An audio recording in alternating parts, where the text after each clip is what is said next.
नमस्कार दोस्तों, BST all study में आप सभी का स्वागत करता हूं। आज हम लेकर आए हैं हिस्ट्री का एक मोस्ट इम्पोर्टेंट लेक्चर जो यूपी होम गार्ड में 8-10 नंबर पक्के दिलाएगा। दोस्तों, हिस्ट्री को हम बहुत आसान भाषा में पढ़ेंगे और इसके कुछ इम्पोर्टेंट क्वेश्चन भी कराएंगे। तो चलिए दोस्तों शुरू करते हैं। भारत का इतिहास। इंडियन हिस्ट्री को 3 भागों में बांटा जाता है दोस्तों, जैसे प्राचीन भारत, मध्यकालीन भारत और आधुनिक भारत। तो हम सबसे पहले क्या देखेंगे? प्राचीन भारत। प्राचीन भारत की शुरुआत सिंधु घाटी से मानी जाती है। कहाँ से? सिंधु घाटी से मानी जाती है प्राचीन भारत की शुरुआत। इसके प्रमुख स्थल हड़प्पा, मोहनजोदड़ो, लोथल और कालीबंगन भी है। मोहनजोदड़ो को मृतकों का टीला कहा जाता है। सिंधु सभ्यता के लोग नगर नियोजन, नालियां और पक्के मकानों के लिए प्रसिद्ध है। कहाँ? सिंधु घाटी सभ्यता में। वैदिक काल 2 भागों में बांटा गया है। पहला ऋग्वेद काल, दूसरा है उत्तर वैदिक काल। सबसे प्राचीन वेद ऋग्वेद को माना जाता है दोस्तों। हिस्ट्री में सबसे प्राचीन वेद कौन सा माना जाता है? ऋग्वेद को। महाजनपदों में मगध सबसे शक्तिशाली था। जो मगध साम्राज्य था ना, सबसे शक्तिशाली था। बौद्ध धर्म की स्थापना किसने की थी? सभी को पता है, गौतम बुद्ध। और जैन धर्म की स्थापना किसने की थी? महावीर स्वामी ने। मौर्य साम्राज्य की स्थापना चंद्रगुप्त मौर्य ने की थी। दोस्तों ध्यान रखना, इसके क्वेश्चन बनेंगे आपको, इसलिए आपको मैं पहले रिवीजन करा रहा हूँ, उसके बाद कुछ क्वेश्चन देंगे, ठीक है। अशोक पहला ऐसा शासक था जिसने युद्ध छोड़कर धर्म अपनाया। क्वेश्चन बनेगा कि ऐसा कौन सा शासक था हिस्ट्री में जिसने युद्ध छोड़कर धर्म अपनाया था? ऐसा कौन सा शासक था दोस्तों? अशोक। ठीक है दोस्तों, ध्यान रखना। तो कुछ इंपोर्टेंट क्वेश्चन भी लगाते हैं, जब भी तो इनका फायदा है पढ़ने का। तो दोस्तों देखते हैं इंडियन हिस्ट्री के कुछ इंपोर्टेंट क्वेश्चन, ध्यान से देखेंगे सभी। क्वेश्चन नंबर 1, सिंधु घाटी सभ्यता किस नदी के किनारे थी? आंसर है सिंधु घाटी। क्वेश्चन नंबर 2, मोहनजोदड़ो आज किस देश में स्थित है? आंसर है पाकिस्तान में। क्वेश्चन नंबर 3, सिंधु सभ्यता का प्रमुख व्यवसाय क्या था? क्या था व्यवसाय, व्यापार क्या था? आंसर है कृषि और व्यापार। क्वेश्चन नंबर 4, सबसे प्राचीन वेद कौन सा है? आंसर है ऋग्वेद। ये हमने कुछ मिनट पहले पढ़े हैं, तो ध्यान से पढ़ना, याद हो जाएंगे। क्वेश्चन नंबर 5, बौद्ध धर्म का प्रतीक क्या है? आंसर है धर्मचक्र। क्वेश्चन नंबर 6, गौतम बुद्ध का जन्म कहाँ हुआ? आंसर है लुम्बिनी में इनका जन्म हुआ था। क्वेश्चन नंबर 7, जैन धर्म के 24वें तीर्थंकर कौन थे? आंसर है महावीर स्वामी। कौन थे दोस्तों? महावीर स्वामी। क्वेश्चन नंबर 8, मौर्य साम्राज्य का संस्थापक कौन था? आंसर है चंद्रगुप्त मौर्य। क्वेश्चन नंबर 9, अशोक ने किस युद्ध के बाद हिंसा छोड़ दी? मतलब लड़ाई छोड़ दी, लड़ना छोड़ दिया, धर्म अपना लिया था अशोक ने। तो कौन सा युद्ध था? कलिंग युद्ध। क्वेश्चन नंबर 10, अशोक के धर्म शिलालेख किस लिपि में मिलते हैं?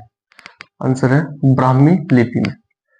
तो दोस्तों समझ में आए होंगे आपके, याद हो जाएंगे। अगर आप 1-2 बार वीडियो देख लेंगे तो याद हो जाएंगे बड़े आसान तरीके से। ज्यादा टेंशन लेने की जरूरत नहीं है। आपको होम गार्ड में अपनी एक सीट तो पक्की रखनी है दोस्तों, ठीक है दोस्तों। तो देखते हैं दोस्तों, मध्यकालीन भारत। मध्यकालीन इतिहास की शुरुआत मुस्लिम शासक से होती है, ये बात ध्यान रखना। तो पूछ लिया जाए मध्यकालीन भारत में कौन सा शासक था? मुस्लिम शासक था, लेकिन कौन सा शासक था? तो देखते हैं।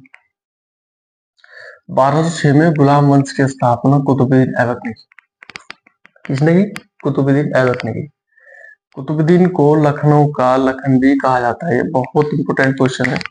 कुतुबुद्दीन ऐबक को लखनऊ का क्या कहा जाता है? लखनवी कहा जाता है। दिल्ली सल्तनत 1206 से लेकर 1526 तक चली, यह बात भी आपको ध्यान रखनी है। मुगल साम्राज्य की स्थापना बाबर ने 1526 में की। कब की? जब पानीपत का प्रथम युद्ध लड़ा, वो जीता, तो उसके बाद फिर इसने क्या कर दिया? मुगल साम्राज्य की स्थापना कर दी दोस्तों। अकबर महान मुगल शासक दीन ए इलाही की स्थापना की। बहुत इंपोर्टेंट क्वेश्चन है, दीन ए इलाही की स्थापना किसने की? अकबर ने की थी। शाहजहां ने ताजमहल का निर्माण करा था, आपको ध्यान रखना है। शाहजहां ने ताजमहल का निर्माण करा था। आखिरी शक्तिशाली मुगल शासक कौन रहे? औरंगजेब। मुगल शासक जो रहे आखिरी शक्तिशाली कौन है दोस्तों? औरंगजेब रहे, आपको ध्यान रखना है। ठीक है दोस्तों, चलिए दोस्तों शुरुआत करते हैं आधुनिक भारत के इंपोर्टेंट पॉइंट्स की।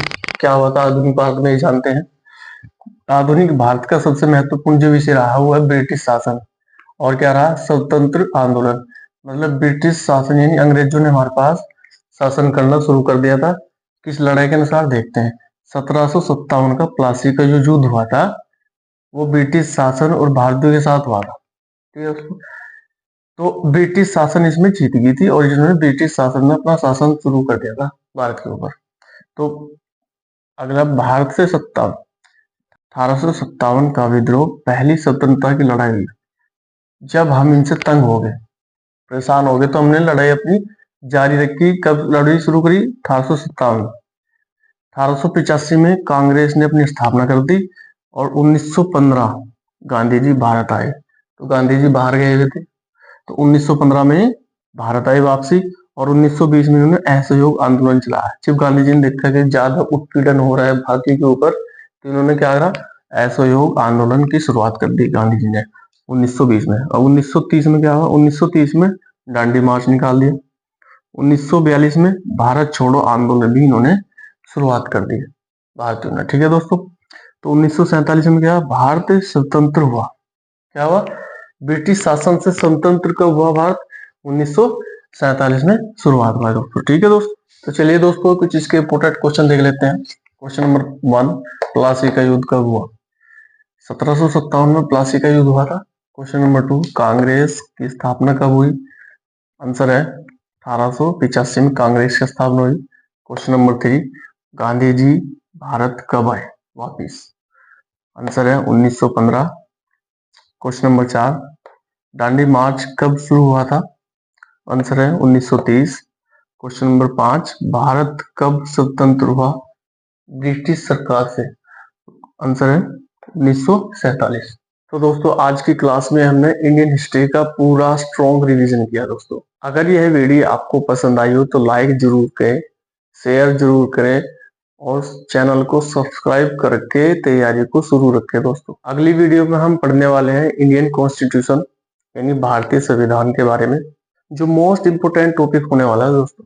आपको एक भी वीडियो मिस नहीं करनी। कुछ BSCT ऑल स्टडी चैनल पर मिलते हैं अगली क्लास में। धन्यवाद।